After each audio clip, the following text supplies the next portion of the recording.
What's up, McGamers? It's Peyton. And Caden. And today we're going to teach you how to build a blaze rod farm. But first, like, comment, subscribe, ding down that notification bell. Let's get right into it.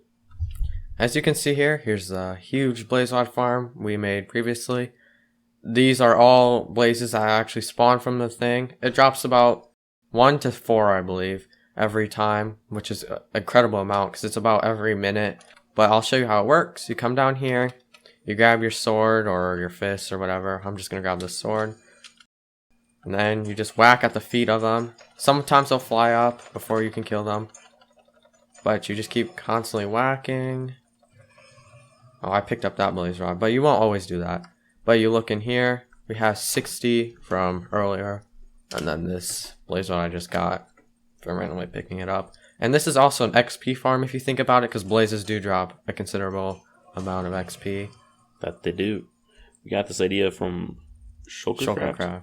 Yeah, but we just made it bigger, better, and cooler. And different. A little bit different too.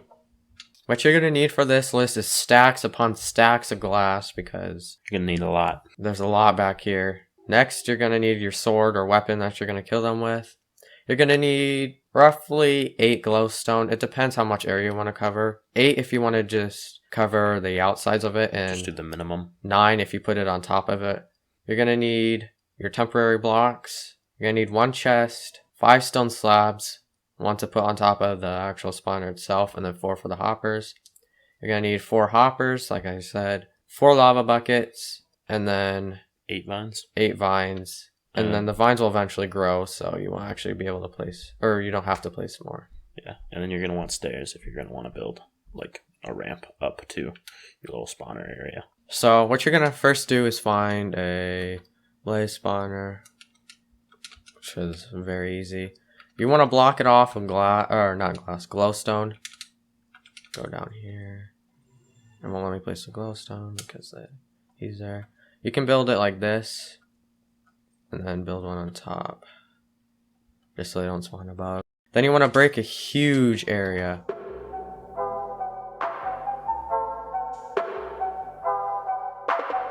Okay, you can break one of these glowstone right here. Dig down 7. So 1, 2, 3, 4, 5, 6, 7. Then clear out this whole area on up.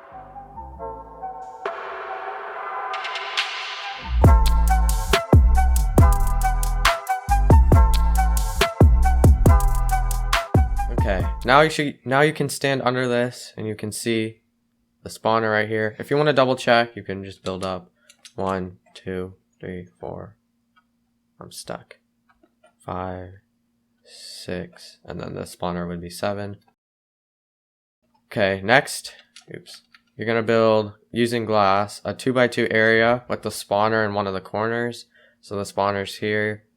So a 2x2 open area, I should say, like that. So build 4 blocks by 4 blocks, like that. And make sure the spawner's in one of the corners. I believe it's this corner right here. Then what you're gonna do is build out 1.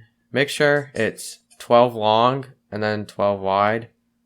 So let's build 1, 2. So that's 6, 7, 8. I'm gonna build 4 this way, and then 1, 2, 3, 4 that way. And then do the same thing on this side. 1, 2, 3.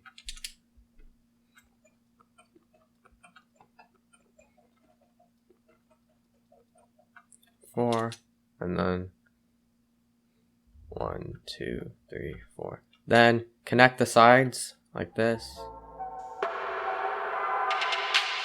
And just repeat the process all around. And then once you connect all the sides, you will fill in the squares. Obviously not the center though, because we made that open intentionally.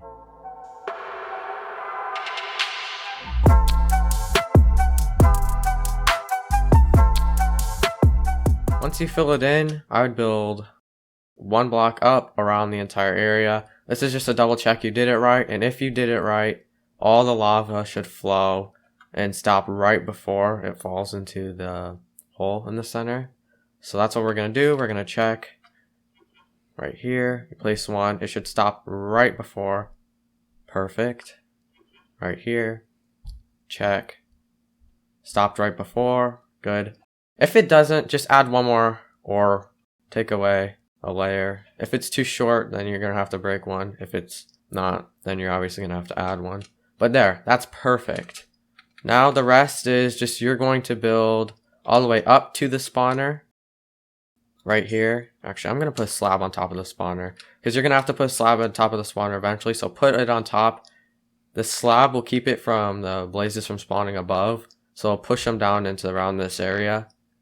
But what you're going to do now is just build up a glass 3 blocks higher than the actual spawner. So that's 1, 2. Actually, that's 3 because you want to count this row as well. 4, 5, 6, 7, 8, 9. And then just fill in this entire area. This is probably going to be fast forwarded. So see you in a bit.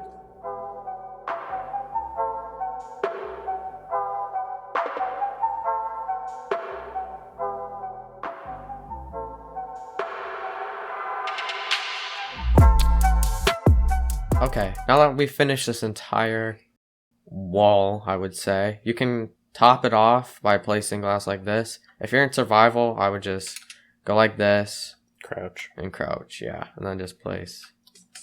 But unless you're ballsy, and then you don't have to. Yeah, if you take risk. But we're just going to fast forward this as well.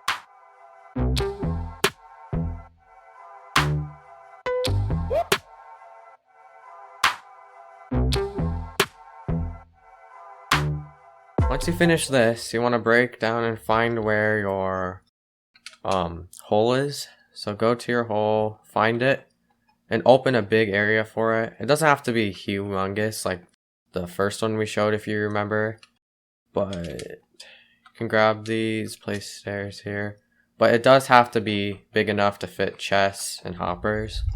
So I'm going to clear this area a bit just to make it look more fancy. And if you want to, you can make multiple chests in here. Just you can't have them all connected to hoppers because it won't really work like that and you won't have space. And also the blazes won't be able to see you as well, so they might not actually fall into the hole. But you can build your base however you want down here. What you're going to do though next is find this glass block about here and then place this chest down. And what you should be able to do is place 2 more chests above it. That's how you know it's the right height because it has to be 2 blocks away. I'm actually going to build this up 1 more. You probably want to be level with this chest. Next, actually you do need to break this wall as well because you're going to need glass all around it. Build like that. Break here. Build like this. And then build. Actually, don't build that just yet. Next, you can place the hoppers. If you want to, you can break this back area. Actually, no. I would just break this glass and then replace it. Oops. Well, how do I place it all the way there? Place the hoppers so they're all connected and make sure they're connected. Don't make a silly mistake. Then, what you're going to do next, you can fill that in if you did go back there. Get stone slabs again and then place them on all of the hoppers. Then now you can replace this glass over here. If you're getting creative, you can just delete this slab if you didn't. But if you're in creative, you could just break up here, fall down here, and then just place all the vines. But if you're in survival, it's a lot more complicated to do. What you're going to do here though is place a vine on the bottom, every other, and then place one on the top, also every other. So that they can grow down and up. Then what you're going to do is probably just break this area right here so you can get out. And then add the glass again. You do not want the glass there. No glass there. Oops. Okay. Anyways, place these 2 slabs again, and you're done. You have to go up and break the glowstone. Well, you're done with the build. Yeah. Actually, I'm gonna build these stairs again. The only thing you have to do now is obviously break the light source. That's what causing it to not spawn. So once you break that, if you're in survival, I would probably build up stairs to here and then break one of your glass blocks and then fall onto here and break it like this. But immediately they should start spawning. Oh, that was fast. That's faster than I anticipated, I guess. Find the block you broke out or came from. Cover it back up with glass just because there is a chance they might fall out. I don't know what the chances are though. Then fall back into this area. And one's already fallen in here. Start whacking them. Go right here specifically, but be careful. There is a chance you might catch fire if they're too close. But go right here specifically so the blazes can see you. They'll start to come down more often, Yeah. and you'll just get more in there. And obviously you can see it works because we collected the 2 blaze rod. But Yep. that's it for our farm. Also, you have to be in survival too if you want them to see you and attack. Creative doesn't work. So Careful, I'll there's a wither demonstrate. skeleton behind you. I wasn't prepared for that. That's why I warned you. Okay, anyways. I'm just a good pal. Go right here. Wait. It does take a... Okay, there's a stupid magma cube. You might want to block yourself off when you do this. Like build a door. Like this. Probably iron. Yeah. Preferably iron. I don't know if zombie pigmen can break doors, but I know zombies can. But there's no zombies here. But yeah, I'd block it off. Go here and crouch and just wait for them to fall. It does take a few minutes for a bunch of them to spawn, like the one we had over there. But eventually they'll all just slowly fall in. And if you're in survival and they see you, they'll all start attacking you. So yeah, that is it for our blaze rod farm. Anyways, guys, thank you guys for watching. Subscribe to my content, link the video if you liked it. Comment down below what you want to see next if you like the video. Ding on that notification bell. And we'll see you next time. Adios.